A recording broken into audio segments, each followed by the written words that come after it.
Hey guys, thanks for joining Over Coffee. This is our fourth podcast, which is amazing how fast they're going. And the stories of inspiration and hope that we've had so far to date have been just amazing. My name's John Doring. This is my partner, Larry Davis. We produce the podcast. And today we've got Tracy Kovach with us, New Freedom AZ. Amazing program. I mean, tell us a little bit. So, I mean, you guys are working with people coming right out of prison. There's a whole bunch of different programs that you do. And man, you're giving hope to people that are probably at the lowest point in their life a lot of times. They are, yeah. So our program we're a reentry program. Sure. So we actually bought that 4-point Sheraton Hotel on the I-17 in Peoria. Oh, yeah. Fully furnished. We bought the place with I mean, wow. It's a huge hotel. We got the beds, phones, TVs, everything. Turnkey. I love it. Turnkey. We got right down to the silverware in the restaurant. Right. So we're just loving on these men and women and just letting them know that they matter and they make a difference. So I'm on the nonprofit side, which is New Freedom Project, and then I've been with New Freedom from the beginning. So I helped launch the whole program from the ground up and built the whole workforce development department and brought in all of our employers. So currently, right now, we're working with probably close to 190 employers in the Valley. Oh wow, that's fantastic. And that's placing folks coming out of prison into jobs. Yeah. So what happens at our program is I don't like to say we don't take just anybody there, but we really don't. Sure. Because we're trying to get people there at the program that want to do something different with their lives. Yeah. So we'll be watching their disciplinary record while they're in prison. Sure. And we have a whole team New Freedom has a whole team of what we call mentors that are writing letters to these inmates hopefully we try to do for a minimum of 6 to 9 months before they get out. Okay. So, and this is how we screen the people. So kind of prepping them a little bit too. We're prepping them, screening them. Sure. There's a lot of, there's a lot of people in there that want to change. They just don't know how, or want to change and don't think they can because their life's been messed up too bad. Right. Or there's some people that just never even thought about change. They know there's more to life than what they're doing, but they don't know what that even looks like. So we kind of help them. We'll send them a 6-course curriculum on resume writing and living skills and stuff like that. So we'll correspond with them for a period of time. We watch their disciplinary record to see how they're doing. Because our theory is if they're not going to do it in there, they're not going to do it out here. Yeah. And that's okay. If you're not, if you want to change, we're here for you. If you don't, that's fine, but we're not the place for you. Sure. And that's what's made us successful right now. So we're our 3-year stats came in for recidivism in October.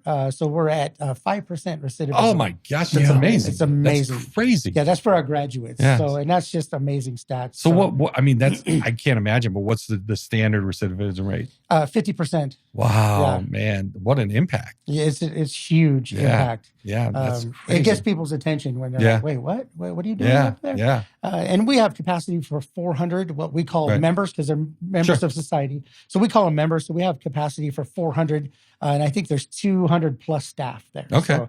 So it's a very rigorous program. It's not just, you're not just coming there. It's not a flop house. Sure. So you're in programs 7 hours a day, 5 days a week. Right. And then we do electives, which are our vocational programs. And those are at night and on weekends. So we're trying to teach these men and women, what does it look like to have a work week and go to school? What does life look like?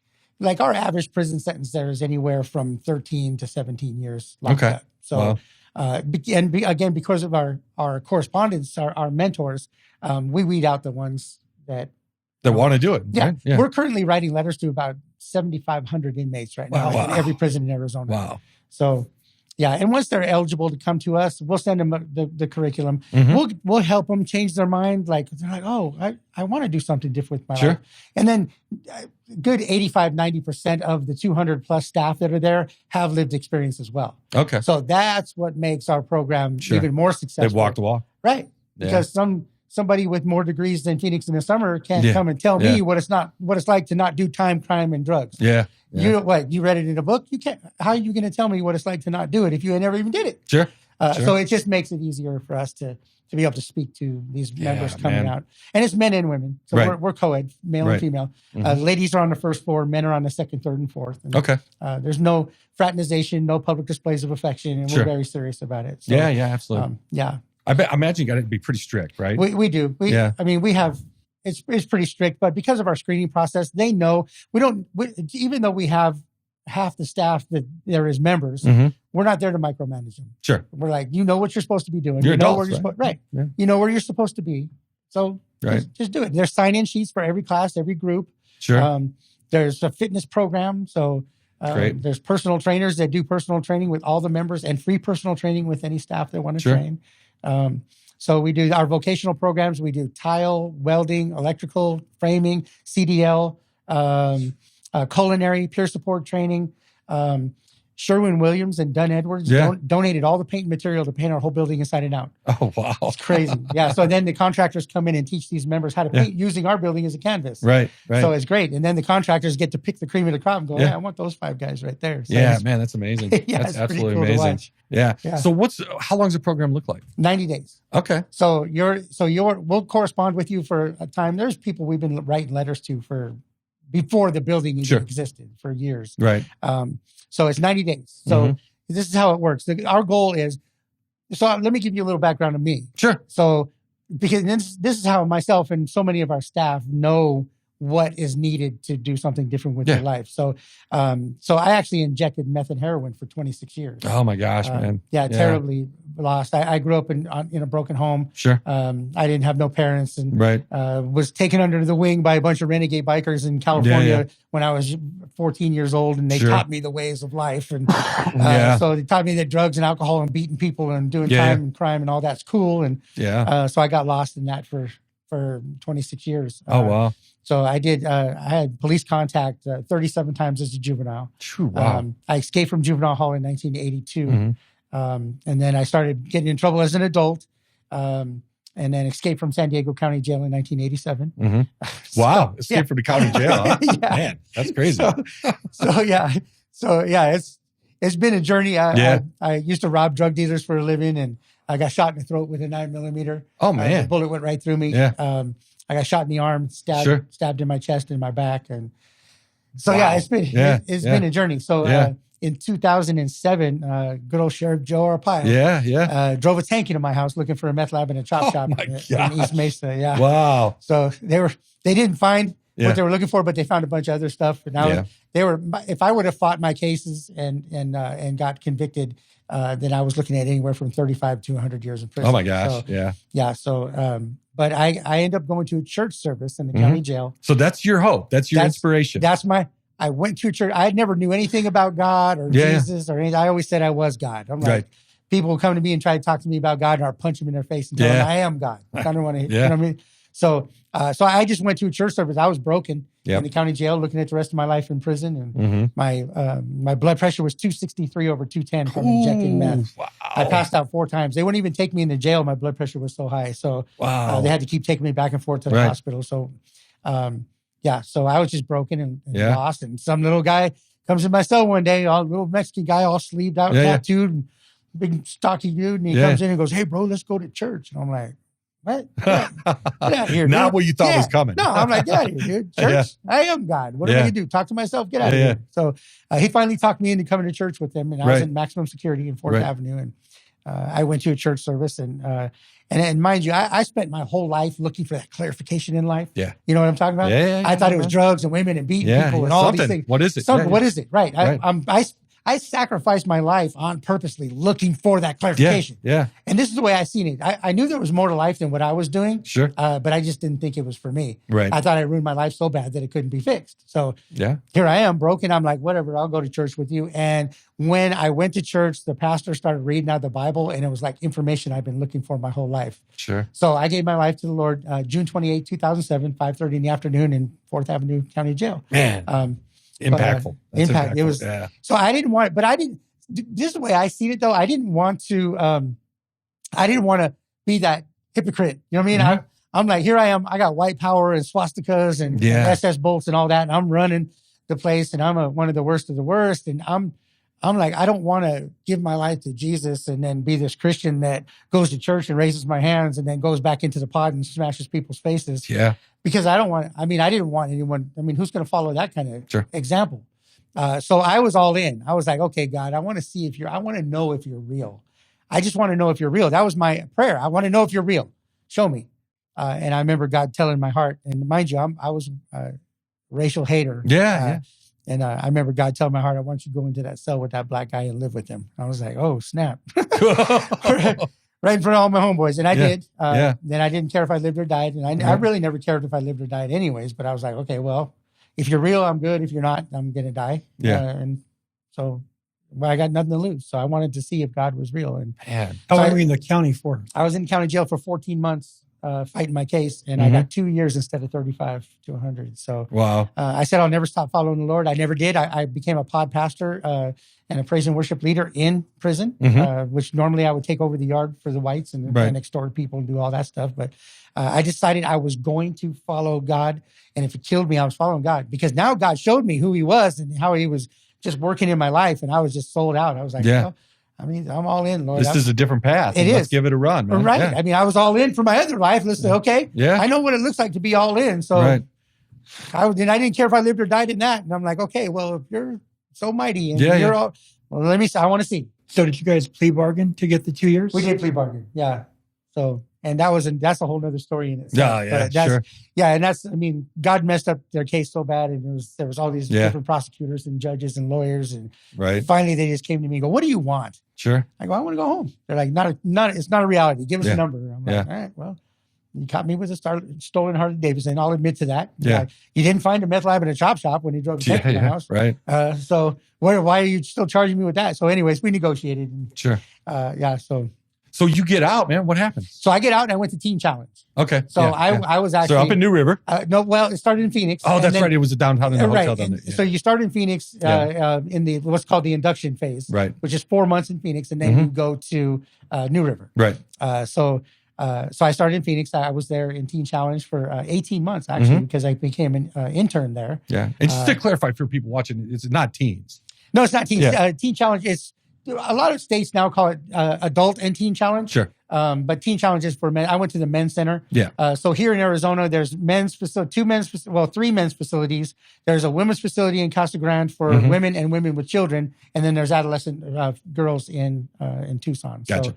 So, but I went through the program and then I met a girl. Usually that's the end of the story. Usually then I met a girl and I went back to prison. That's usually how that story ends. Right. But my story wasn't like that. So I met an amazing woman. But I met this girl. I was an intern, and I went to a Teen Challenge banquet, and a friend of mine came and introduced her. And, she looked at me and she said, "Yeah, my dad started Teen Challenge of Arizona." And I'm like, I don't know if you know anything about Teen Challenge, but a little bit, yeah. Well, I mean, they go to my church, so I see the guys there all the time. Yeah. So Snow and Liddell Peabody, they run Teen Challenge today. But so I'm looking at her and I'm thinking, she doesn't look anything like Snow and Liddell Peabody. And I'm like, I don't know. She starts ministering to me with my friend, right? And she gives me her phone number, says, if you need any help with anything or you need any prayer or whatever, call me. I was like, okay. Well, I'm like thinking, I don't think she. Yeah, she's not. Her dad. I don't think they started Teen Challenge of Arizona. So I went up and talked to Pastor Rick at the Christian Life Ranch in New River, and I'm like, hey, I met this girl. She said her mom and dad started Teen Challenge. She's like, what's her name? And I'm like, Deborah. And what's her last name? And I'm like, what's her dad's name? I go, Robert Stewart. He goes, yeah, that's who started Teen Challenge of Arizona. I was like, oh man, where's that phone number at? Where's that phone number? And so I just knew God put us together. We never even dated. We just we knew that God put us together. And that's a great story. 13 years of marriage now. Praise God. Congratulations. That's fantastic. So I got out and I own 2 homes now. Sure. I'm with New Freedom. I'm a husband, a father, a grandfather, a great grandfather. I own. Fantastic. I'm a pastor. Yeah. I'm fully badged to go in every prison in Arizona without an escort. Every county jail in Maricopa County and Pinal County. Oh man, that's fantastic. Isn't that crazy? Yeah, that's transition. It's crazy. Yeah. It's just, so is it God? Is God your hope and your driving factor in that whole thing? God is my hope and my strength. The Lord Jesus is my Lord and Savior. Sure. And I can't. People ask me from my past life, well, what happened? Right. And I'm like, look, I don't know. All I did was I said yes to Jesus, and my life's never been the same. Right. They're like, well, some people tell me, well, but you made the decision. Well, listen, I made the decision years ago to do something different with my life. I just couldn't. Yeah. So for whatever reason, when I said yes to Jesus, and I know that it's the power of the Yeah. Lord. Jesus is real. I tell people all the time, listen, God's real. Yeah. I'm here to tell you, and people listen because, from my past life, there's a lot of people from my past life that have changed their lives and in Sure. a lot of cases given their lives to the Lord because of what he's done in my life. So Right. I love it. It's So getting me fired up. You got out of prison in 2007? 2009. I went Okay. to prison they drove the tank into my house 2007. Okay. So And when did you start at New Freedom? I started New Freedom in 2020. I've been there since it started. And in between, what'd you do? So I was doing landscaping or some roofing here and there. Mhm. I didn't think I could have anything else except for those kind of jobs that paid me $10 an hour if I was lucky. And then I started working at the Metro car wash, actually. I was working there as a ticket writer. I was there for 4 years. And then my wife kept talking me she kept saying, you need to get into behavioral health. And I'm like, what is that? Right. She's like, well, you want to get your peer support training. I'm like, what is that? She's like, well, it teaches you how to talk to people that are seriously mentally ill and substance abuse. She goes, people like you. And I'm like, did you just call me? What did you just call me? Right Which now? part? Yeah. So, and I went and did that and then got into one company and I worked there for 1.5 years. Another company recognized my work and they brought me on. And I started working. Dude, so that's inspiration, man. It is, that's coming from the bottom and like being not feeling worthy of anything, and then boom, here you are, man, and you're teaching this to other guys and girls every day. Yeah. So now, at New Freedom. So now, it's just the perfect. Yeah. I always say it's God. All the glory be to God for me because it's just His perfect plan. It looks like because He's already equipped me to do what I'm doing. Right. So.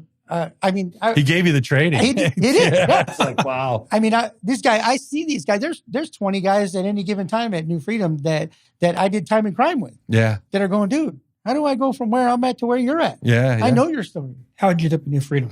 So that's a funny story too. So I ended up in New Freedom because a friend of mine was working with, it was called Gold Canyon Heart to Home, GCHH, is what started the nonprofit was called GCHH. It's now called New Freedom Project. Right. They changed it.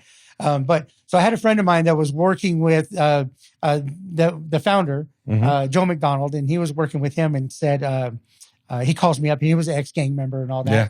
And he calls me and goes, hey, bro, you need to come check out what we're doing. And I hadn't talked to this guy for years. So I'm like, well, what are you doing? He's trying to explain to me. And what was happening, before that building existed, what was happening was Joe and the people around him would pass a hat around. Joe's wife, Denise McDonald, had been writing inmates for years. Oh, wow. It went from 10 to 20 to 30 to 100 to 200. And she's writing all these inmates. And when they got out, they would want to look Joe and Denise up and they would try to help them get their IDs and they'd pass a hat around to try to get them this and try to get them that. Sure. They just came up with the idea, like, how can we put this all under one roof? Well, my partner kept calling me every day and going, hey, bro, you need to come check it out. And I'm like, dude, I got a career. I've been with this place for 4 years. I'm about ready to become a clinical coordinator and everything. Right. And so he was like, dude, he kept bugging me. And I'm like, no, I'm good, bro. Yeah. And then I get a call from one day and he goes, hey, we just bought that 4-point Sheraton hotel on the I-17 in Peoria. You need to come check it out. And I'm like, what part of the hotel? Yeah. He's like, no, the whole hotel, bro. Oh, wow. And I'm like, it didn't compute. Because I'm the hotel. You're right. Yeah. I know these little motels that have, and so that's what I'm thinking of. And finally they talked me into coming and looking at it. And I walked in and I just felt the Lord say, this is where you're going. Man, and I was like, I walked in and my wife thought I was nuts because I went home and said, hey, I'm quitting my job and going for this place. And she's like, wait, what? Hold on, honey. I go, I just heard God speak to my heart. She goes, you better be sure that's God speaking to your heart. Because what are they bringing you in at? And I told her I was taking a huge pay cut. Yeah. There wasn't even any estate. There was no structure yet or nothing. It was still operated by the hotel. So I was just stepping out in faith. I just knew, I just felt something in me that just said, that's where you're going. Yeah. And then I ended up being there and building the whole workforce development department, brought in all of our community partners, all of our employers. Man. And again, all the glory be to God. Yeah. I didn't know what I was doing. They're like, I'm like, what do you guys want from me? And they're like, we need a workforce development director. I'm like, that's awesome. What is that? What do I do? You know right. Wow, man. But I've learned so much doing that. So now I get to speak into these men and women's lives that are coming in that are broken and hopeless and don't even know if they can do something different with their lives. And again, that's just one story of hundreds of stories of just inspiration. Right. And that's what gets these men and women fired up when they come there. Sure. So they get there and they're just like, they see, I mean, I'm not the only one. There's so many other people, staff members there that even some of the, our graduates are now staff, like 35 or 40 of them. Yeah. And they're like, and they knew these guys, they just got out. And so, it's this great thing. So you have the drug runners and you have the murderers. Yeah. I met a guy there who's in his 80s, if I remember correctly. Yeah. Who had been in prison forever. 52 years. Yeah. So the Clemency Board loves us. I'm sure. So they release lifers to us. Right. And we help them get reestablished in the community. Yeah. And I'll tell you what, people think, okay, well, there's a life. Listen, if you never thought you were getting a second chance in life and you just did 40 years in prison and all of a sudden they come to your cell and tell you, hey, you're rolling up, you're going to New Freedom. What? Yeah. What? What? You out? Yeah. Yeah. It's like, and they're so appreciative to be there. They are the ones that are mostly just on fire because they get a whole nother chance at life. Yeah. Yeah. It's crazy. It is crazy. But you hand them a cell phone and they're like, wow. What do I do with that? Right. What is this? You know what I mean? It's like, okay, let me teach you what that is. Yeah, man. That's because people don't think of that. Yeah. Oh, 100%. Right. Yeah. People don't think. I mean, just the car drives by itself. Right. Like, what's going on? Yeah. The driver was like, where was the driver? There's not a driver. But So in addition to New Freedom, you also volunteer at your church in the kids department, right?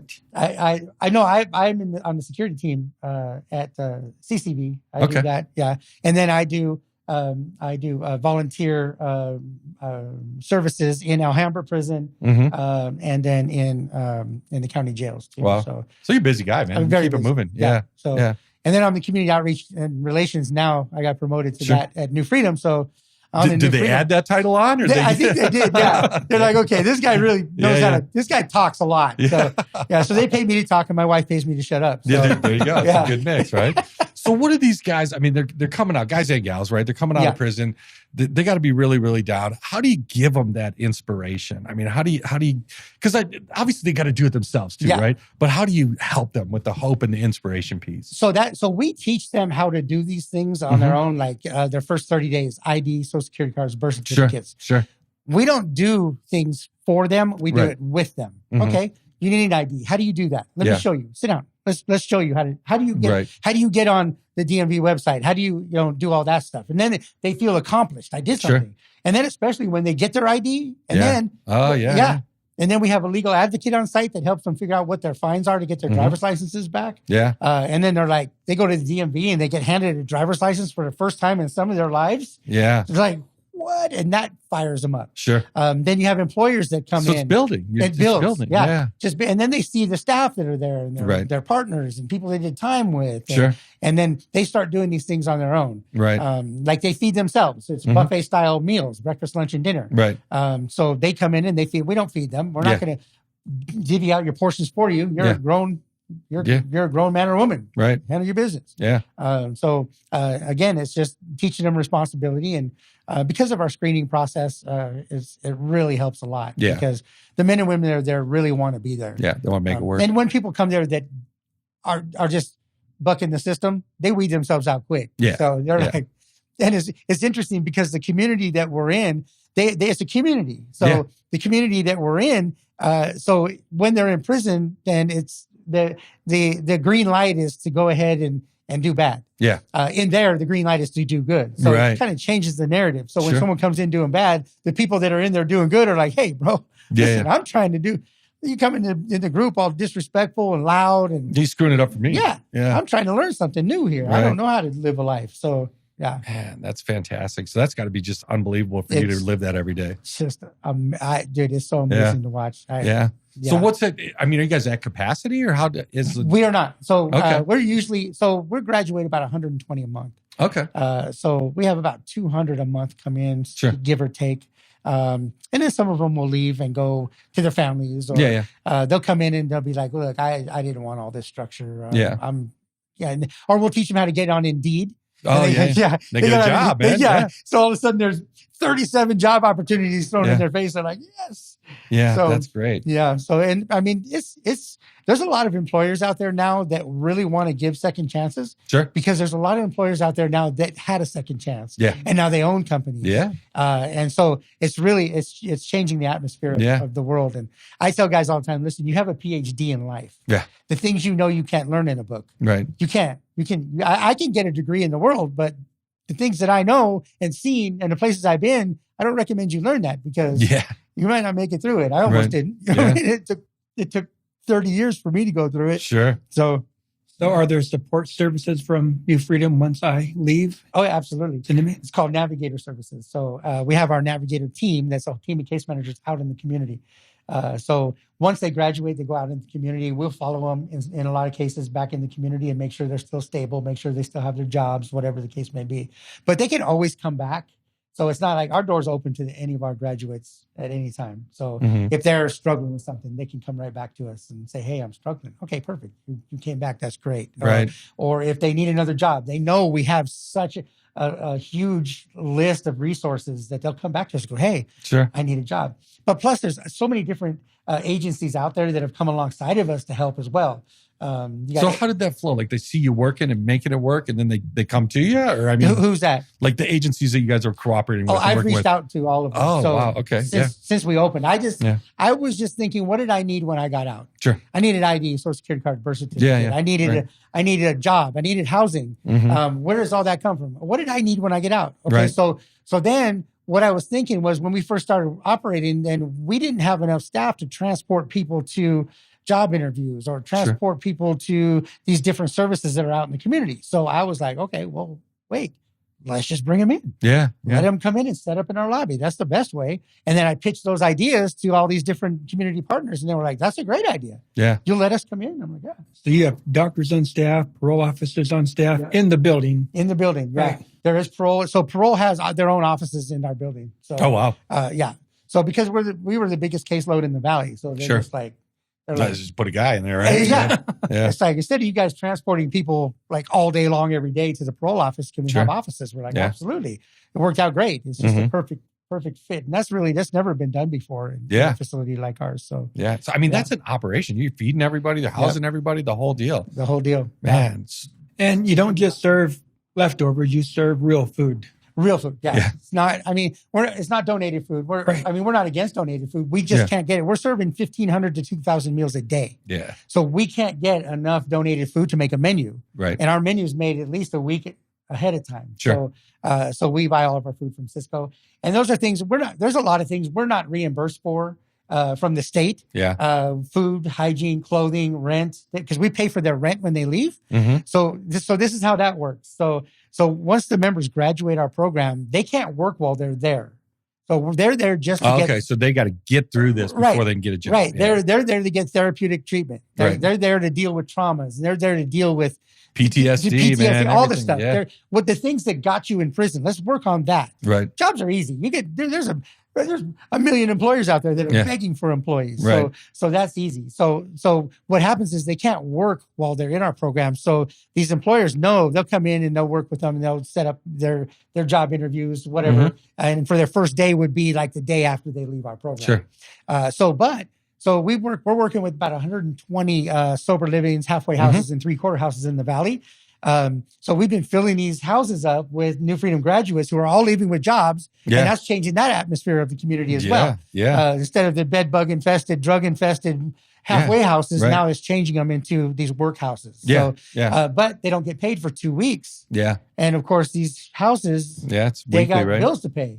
And it's like, well, what do we do? So we pay for their first week's rent and sometimes two weeks rent until they get their first paycheck. So I got to imagine that you guys are actually making an impact on the houses, like making them better. Like coming in and saying, hey, man, we're giving you guys that want jobs that have gone through the program. You can't be running a flop shop. It's got to be a good place. It's got to be a good place. I've myself and another staff member have toured all of these houses to make sure they're good places they're going to.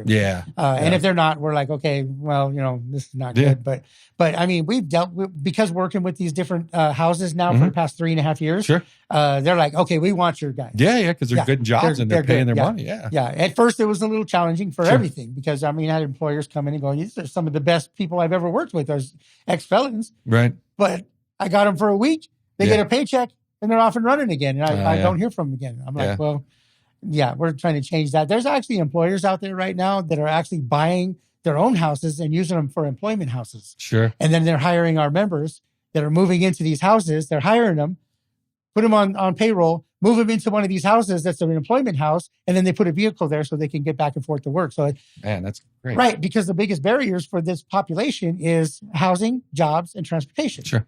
Usually the biggest barriers. So we're trying to help, along with the community's help, to figure out how to bridge that gap and make that a better transition. So, man, yeah, I'm just blown away by the whole thing. Yeah. So, I mean, where you guys? So you got to be out fundraising all the time, right? Yeah, is that an arm of it? Yeah, that's definitely that's one of my roles is fundraising. Yeah. So, so you can go on our website, on the New Freedom website, and on there will be a donation link. Sure. With the things on there that we pay for out of our own pocket, right? Which is like food, hygiene, clothing, rent. Because when they get out, they get a bag. We already know their sizes, their shoe sizes, everything. Sure. They get 3 sets of brand new clothes in their bag and full size hygienes and all that. So we fundraise on the nonprofit side. Well, you got to set them up for success. We right? have to, and that's our whole goal. We don't care. Listen, we're not out to make money. We're out to make sure that these members are successful. That's where the joy comes from. Right. That's where everybody, you know what I mean? That's just where it all comes from. Yeah. So just letting them know that they matter and we love on them because they're so tired.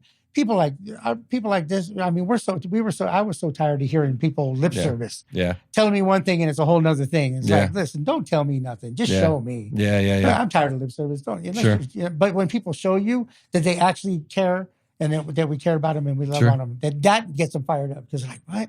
Makes them feel better about themselves and makes them want to do something different with their lives. So, and again, we're just us. We're just doing what we're doing. Human beings. Yeah. There's so many other companies and facilities. Like I go to block watch meetings and city council meetings and stuff like that. And people will ask, well, what about the homeless?